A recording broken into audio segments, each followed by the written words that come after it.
सभी मसीही भाई बहनों को यीशु के नाम में शालोम, प्रेज द लॉर्ड, जय मसीह की। यीशु द सेवियर मिनिस्ट्री और मैं प्रभु यीशु मसीह में आपका भाई जेम्स, आप सभी का इस बाइबल अध्ययन कार्यक्रम में एक बार फिर से बहुत बहुत स्वागत और परमेश्वर का धन्यवाद करते हैं। मेरे प्यारे भाई बहनों, हम अध्ययन कर रहे हैं नीति वचन की पुस्तक का, और एक छोटी सी प्रार्थना के साथ आज के अध्ययन को हम शुरू करेंगे। हालेलुया, धन्यवाद पिता परमेश्वर, धन्यवाद करते हैं आपके अद्भुत रीति वाले प्रेम के लिए जो आपने अपने इकलौते पुत्र को देकर हम सभी पर प्रकट किया। धन्यवाद करते पिता आपके अनुग्रह, आपके महान प्रेम, आपकी तमाम स्वर्गीय आशीषों के लिए। धन्यवाद करते हैं इस बाइबल स्टडी प्रोग्राम के लिए पिता, जिससे हम आत्मिक रूप से आशीषित हो रहे हैं और आपके वचनों में बढ़ पा रहे हैं पिता। होने दे पवित्र आत्मा हमेशा की तरह आज के अध्ययन में भी हमारी सहायता, मदद और अगुवाई करे, सत्य के वचनों को ठीक रीति से सिखाए ताकि हम आपके ग्रहण योग्य बने और आपके राज्य के लिए इस्तेमाल हो सकें। होने दे पिता परमेश्वर सारी व्यवस्थाओं को रिकॉर्डिंग किए जाने, वचन को समझने और समझाए जाने को, हर एक बात को पिता हम आपके धर्ममय और जोरावर हाथों में सौंपते हैं पिता। आप हमारी मदद और अगुवाई कीजिए। सारा आदर देते हैं, सारी महिमा देते हैं। इस प्रार्थना को यीशु के सामर्थ्य और पवित्र नाम में मांगते हैं, आमीन। मेरे प्यारे भाई बहनों, अब तक हमने नीति वचन की पुस्तक में उसके 22वें अध्याय और 21वें वचन तक का अध्ययन कंप्लीट किया था। आज हम 22वें अध्याय 22वें वचन से आगे का अध्ययन करेंगे। और जैसा मैंने आपको बताया था, यहाँ 22वें अध्याय 22वें वचन से लेकर के 24वें अध्याय 22वें वचन तक बुद्धिमानों के 30 नीति वचन राजा सुलेमान के द्वारा दर्ज किए गए हैं। या हम ये कहें कि यहाँ 30 प्रमुख शिक्षाएं एक विश्वासी को, परमेश्वर के डरवैयों को दी गई है कि वो किस प्रकार से अपने जीवन को जिए और इस धरती के जीवन में भी वो इन शिक्षाओं के द्वारा लाभ पाए और आत्मिक बातों में भी वो अपनी इन शिक्षाओं के द्वारा लाभ पाए। मेरे प्यारे भाई बहनों, जब हम इन्हें पढ़ते हैं तो इनमें से ज़्यादातर जो शिक्षाएं हैं वो हम केवल पढ़ करके ही समझ जाते हैं, इन्हें ज़्यादा डिस्क्राइब करने की ज़रूरत नहीं है।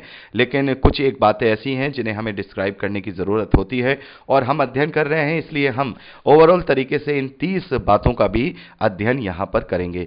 पहले हम 22वें और 23वें वचन को देखेंगे, जहाँ पहली शिक्षा या पहला नीति वचन हमें दिया गया है।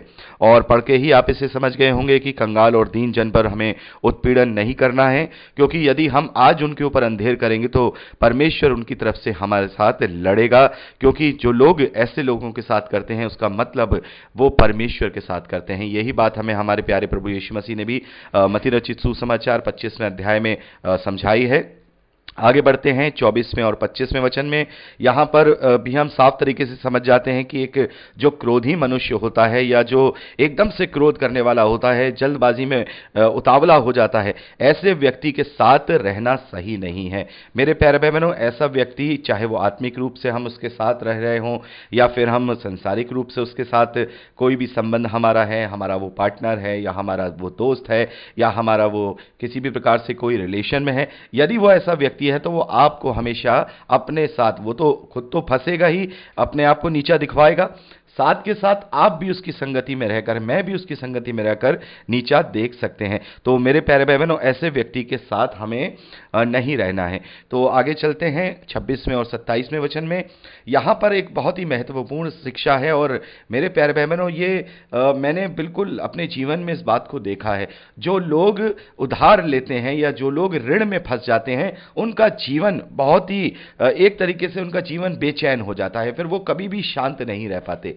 मेरे प्यारे भाई बहनों, हमें कम में गुजारा करना सीखना होगा, हमें कम में संतुष्ट होना होगा, लेकिन अपनी महत्वाकांक्षाओं को या अपनी गैर ज़रूरत चीज़ों को पूरा करने के लिए हमें दूसरों के आगे हाथ नहीं फैलाना है।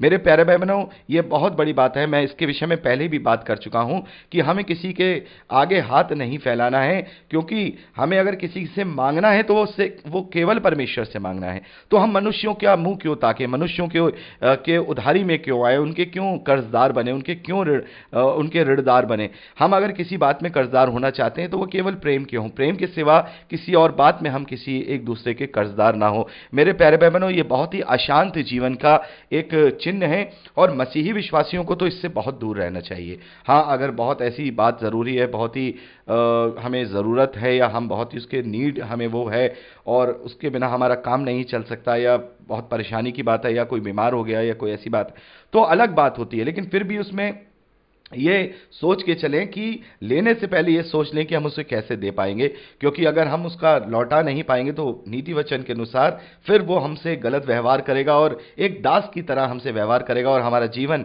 हमेशा इस बात को लेकर ही चिंतित रहेगा कि हम उसका कैसे लौटाएं, वो हमसे मांगने ना आ जाए, कहीं हमसे वो तकादा ना कर दे।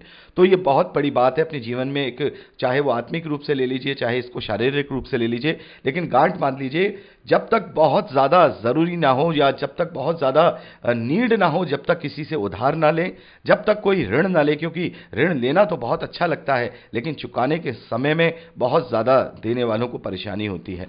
तो आगे बढ़ते हैं मेरे प्यारे भाई बहनों, यहाँ हम 28वें वचन की ओर। 28वें वचन में हम यहाँ चौथी बात देखते हैं, जो सीमा तेरे पुरखाओं ने बांधी हो उस पुरानी सीमा को ना बढ़ाना। तो यहां पर इस वचन में कहा जा रहा है कि जो तेरे सीमा है, जो तेरा हद है, जो तेरे बॉर्डर्स हैं, वो जो तेरे पुरखाओं ने बनाई हैं, उन्हीं पर तुम्हें चलना है, उन्हें बढ़ाने की कोशिश नहीं करनी है। मेरे प्यारे भाई बहनों, इस वचन का जो बेसिक अर्थ है वो ये है कि अपनी ज़रूरतों को नहीं बढ़ाना है। जिस प्रकार से परमेश्वर ने हमें जो जो इस धरती पर आशीष दी हैं, जो उसकी स्वर्गीय आशीषें भौतिक रूप से हैं, उनके अलावा हमें अपने जीवन में उन बातों को लेकर नहीं आना चाहिए। मेरे प्यारे भाई बहनों, आज हम बीते 100 साल को देखेंगे तो 100 साल में 90% चीज़ें आज हमारे घरों में ऐसी हैं जो आज से 100 साल पहले नहीं पाई जाती थी।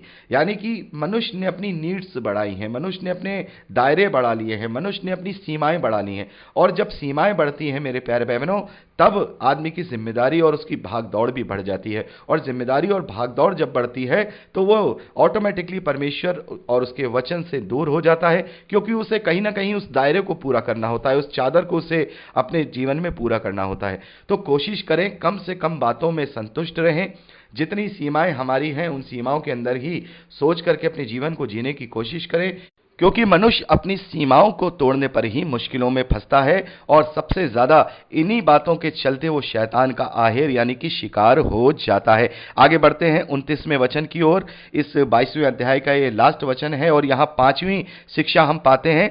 यहाँ हम देखते हैं कि कोई ऐसा पुरुष जो अपने कामकाज में निपुण हो यानी कि परफेक्ट हो। हम देखते हैं कोई भी व्यक्ति अपने किसी भी काम में अगर परफेक्ट है तो वो हमेशा सम्मान पाता है, और यहाँ लिखा है वह राजाओं के सम्मुख खड़ा होगा, यानी कि वो राजाओं के द्वारा सम्मान पाएगा। कोई भी व्यक्ति अगर बुद्धिमान है या कोई भी व्यक्ति अगर अपने काम में निपुण है, परफेक्ट है, तो निसंदेह वो अपने जीवन के अंदर, इस धरती वाले जीवन में सम्मान पाता है। लेकिन मेरे प्यारे भाई बहनों, जैसा कि हम 2 तीमुथियुस 2 अध्याय 15वें वचन में पढ़ते हैं, पौलुस कहते हैं कि अपने आप को परमेश्वर का ग्रहण योग्य और ऐसा ठहराने का प्रयत्न कर जो लज्जित ना होने पाए और जो सत्य के वचनों को ठीक रीति से काम में लाता हो। तो मेरे प्यारे भाई बहनों, एक मसीह विश्वासी आत्मिकता में तभी निपुण होता है तब वो वचनों पर पूरी रीति से अपनी समझ रखता है और उन वचनों को ठीक रीति से अपने जीवन में लागू करता है, और उसी के द्वारा हम अपने आप को ऐसा बनाने का प्रयत्न करते हैं, ऐसा कि परमेश्वर के ग्रहण योग्य बने और उसके सामने लज्जित ना हो, बल्कि उसके द्वारा हमें सम्मान मिले।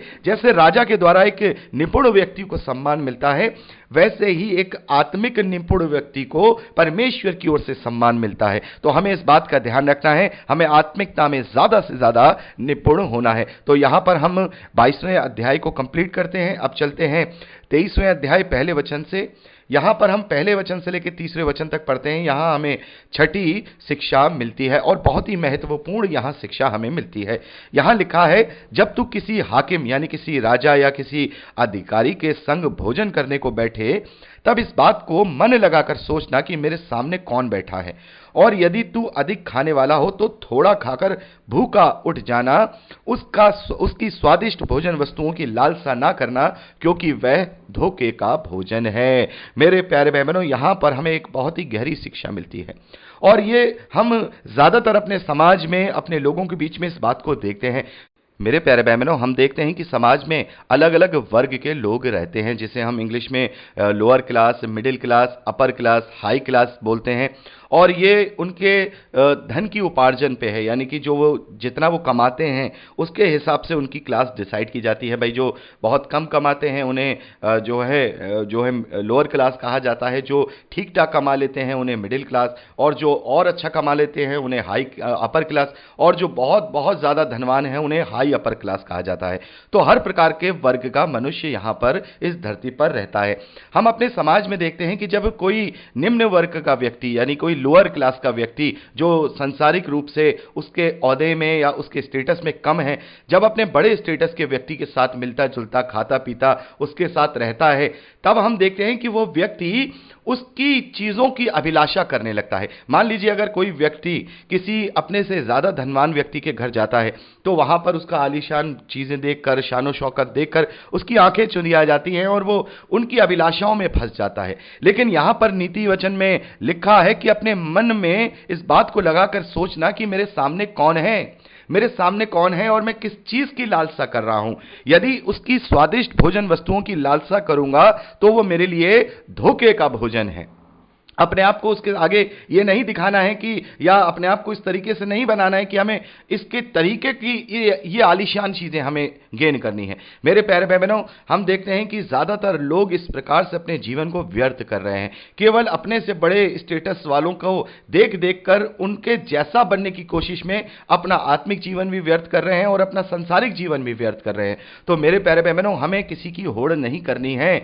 हम जो हैं हमें समझना होगा। यदि हम आत्मिकता में प्रबल हैं, यदि हम स्वर्गीय आशीषों को पाए हुए हैं, यदि हम आत्मिक आशीषों को पाए हुए हैं तो हम बहुत बड़े धनवान हैं। अगर हमें किसी की होड़ करनी ही है तो ऐसे व्यक्ति की करें जो हमसे ज्यादा आत्मिक उन्नति में प्रबल है।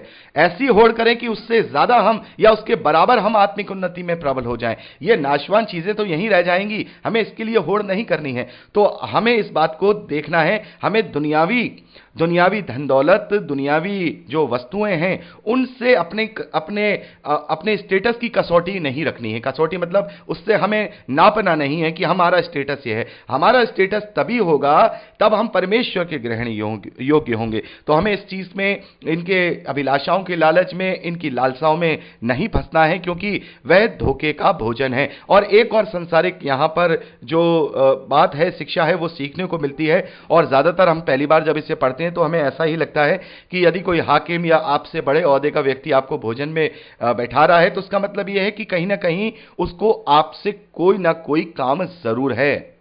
आपसे कोई वो लाभ कमाना चाहता है या आपसे कोई फायदा उठाना चाहता है। तो इस बात को ध्यान रखें कि अपने आप को बिल्कुल खोल करके ना रख दें उसके आगे, कि वो व्यक्ति ये कहने लगे कि नहीं, ये तो बिल्कुल ही भूखा है, उसको तो बहुत जरूरत है, तो वो अपने आप को तुम पर प्रबल करते। बल्कि अपने आप को ऐसा वहां पर दिखाना है कि नहीं, हम बहुत संतुष्ट हैं और हमें इन सब बातों की जरूरत नहीं है, और उसकी भोजन वस्तु का लालच नहीं करना। अगर वहां हम खाने वाले भी हैं, ज्यादा खाने वाले भी हैं, और हमें वो चीज अच्छी भी लग रही है तो हम उसे कम खा के चले आए, ताकि सामने वाले व्यक्ति पर हमारा इंपैक्ट बहुत अच्छा पड़े और वो हमें दबाने की कोशिश ना करे, हमें वो धोखे में डालने की कोशिश ना करे। तो ये शिक्षा भी हमें इस वचन से मिलती है। तो दो प्रकार की हमने शिक्षाएं यहां पर ली हैं कि हम अपने से बड़े ओहदे के व्यक्ति के साथ जब भी संगति रखें तो अपने आप को संभाल के रखें, कहीं ऐसा ना हो कि हम उसके धोखे में फंस जाएं और वो हमें अपना शिकार कर ले। और दूसरी बात, हमें उसकी होड़ नहीं करनी, उसकी भैभवता की, उसके स्टेटस की होड़ नहीं करनी। अगर हमें होड़ करनी है, हमें अगर किसी के पीछे जाना ही है, किसी के जैसा बनना ही है, तो एक आत्मिक व्यक्ति की तरह उसके जैसा या उससे भी ऊपर बनने की कोशिश करें, वो हमारे लिए ज्यादा लाभकारी होगा। तो मेरे प्यारे भाई बहनों, यहां पर हमने कुल मिलाकर के 6 शिक्षाओं का अध्ययन किया है और 23वें अध्याय 3 वचन तक का अध्ययन कंप्लीट किया है। आगे 4थे वचन से आगे का अध्ययन अब हम अगली रिकॉर्डिंग में करेंगे। प्रभु आपको आशीष दे। Praise the Lord.